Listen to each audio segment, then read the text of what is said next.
Welcome to மீனாவின் கைமணம். இன்றைக்கி lunch மெனுக்கு கொஞ்சம் சூடான கருப்பு சுண்டல் வச்சு கொஞ்சம் தக்காளி புலாவ் மாதிரி தான் பண்ணியிருந்தேன்.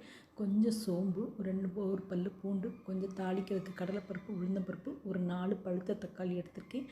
இதை அரைக்கிறதுக்காண்டி கொஞ்சம் ஒரு 10-15 சின்ன வெங்காயம், ஒரு துண்டு இஞ்சி, 2 பச்சை மிளகா, கொஞ்சம் சோம்பு, 2 கிராம்பு, ஒரு ஏலக்காய், உங்களுக்கு காரத்துக்கு தகுந்த மாதிரி போட்டுக்கோங்க. இந்த மாதிரி நம்ம தக்காளி ரைஸ் பண்ணியிருக்கோம், சாதம் வடை இந்த மாதிரியும் பண்ணியிருக்கோம். இந்த மாதிரி ஒரு தடவை ட்ரை பண்ணி பாருங்கள், நல்ல டேஸ்ட்டாக இருக்கும். ஒரு கைப்பிடி புதினா எல்லாம் சேர்த்து கொஞ்சம் சின்ன வெங்காயம் சேரும்போது நல்ல டேஸ்ட்டாக இருக்கும். நல்லா அரைச்சிட்டு ஒரு ஏலக்காய் சேர்த்துக்கோங்க. போட்டு நல்லா கொஞ்சம் பேஸ்ட்டு மாதிரி அரைச்சிக்கோங்க. உங்களுக்கு காரம் வேணும்னா நான் மிளகா வத்தல் கூட சேர்த்துக்கோங்க. நான் பொடி எதுவுமே மசாலா எதுவுமே சேர்க்காம இந்த பொருளை வச்சு தான் நான் அரைச்சிட்டு கொஞ்சம் தாளிக்கிறதுக்கு ஒரு பெரிய வெங்காயம் எடுத்திருந்தேன். உங்களுக்கு தேவைன்னா இன்னும் கொஞ்சம் எடுத்துக்கனாலும் எடுத்துக்கோங்க. பன்னீரில் பண்ணலாம், என்ன எது கிடைக்குதோ உங்களுக்கு, மில் மேக்கர் இந்த மாதிரி எதுனாலும் பண்ணலாம்.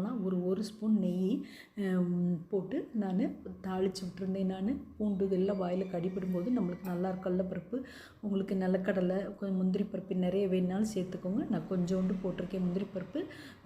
உங்களுக்கு வேறு ஏதாவது நட்ஸ் சேர்க்கணுனாலும் நீங்கள் சேர்த்துக்கோங்க. குழந்தைங்க கொடுக்கும்போது ஒரு ஹெல்த்தியான ரெசிபி. நல்ல வெங்காயம் அந்த இது நல்ல கலர் மெரூன், கொஞ்சம் ரொம்ப வதங்க வேண்டாம். அந்த பேஸ்ட்டும் போட்டு நம்ம ஒரு 5 நிமிஷம் அதுவும் அந்த பச்சை வடை போகிற மாதிரி நல்லா வதக்கிட்டு, அதுக்கப்புறம் நம்ம தக்காளியை போட்டு அது நல்லா வதக்கிட்டு, நான் 1 டம்ளர் அரிசி சாதம் வடித்து வச்சுருந்தேன், நல்லா ஆற வச்சு வச்சுருந்தேன். அந்த கொஞ்சம் நல்ல ஒரு 5 நிமிஷம் எண்ணெய் பிரிஞ்சு வரட்டும். நீங்கள் அப்படியே மூடி வச்சுட்டு நீங்கள் அதுக்கப்புறம் எடுத்து பார்த்தீங்கன்னா நல்லாயிருக்கும். நான் அன்றைக்கி கடலை தான் போட்டிருந்தேன். நீங்கள் கீரையில் கூட பண்ணலாம், அது ஒரு டேஸ்ட்டாக இருக்கும்.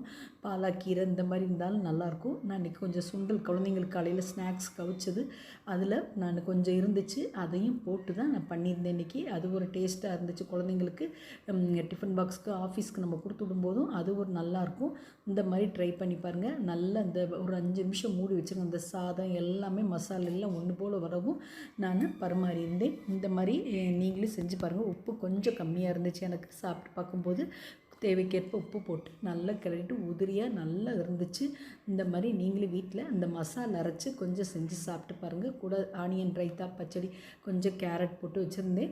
குழந்தைங்களுக்கு முட்டை ஆம்லேட்டும் போட்டு கொடுத்து விட்டாச்சு. ஒரு ஹெல்த்தி ரெசிபி. நம்மளுக்கு கருப்பு சுண்டல், சின்ன வெங்காயம், பச்சை பூண்டு, இஞ்சி எல்லாம் சேரும்போது நம்மளுக்கு ஒரு ஹெல்த்தியானது. இந்த மாதிரி ட்ரை பண்ணி பாருங்கள். தேங்க்ஸ் ஃபார் வாட்சிங். இந்த வீடியோ பிடிச்சா லைக் பண்ணுங்கள், ஷேர் பண்ணுங்கள், சப்ஸ்கிரைப் பண்ணுங்கள்.